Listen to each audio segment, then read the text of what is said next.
慣樣授權客家名語學典，每日一項語新聞。客家委員會主任委員辜守輝2月13號去到台南國家美術館出席2026第3屆國家語言發展會議。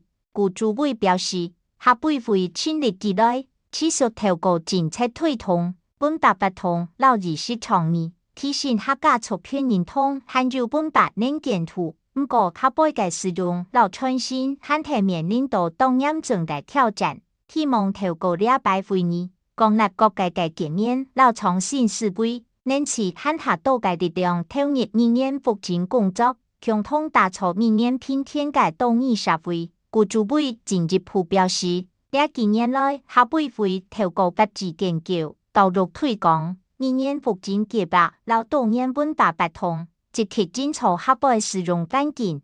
不過，語言流失嘅問題，還係需要社會各界共同來關心。禮拜會議嘅主題係倡倡語言拼天嘅多元社會，共同探討國家語言保存、創新、推廣老創新發展策略，共下來研究多元共同嘅語言環境。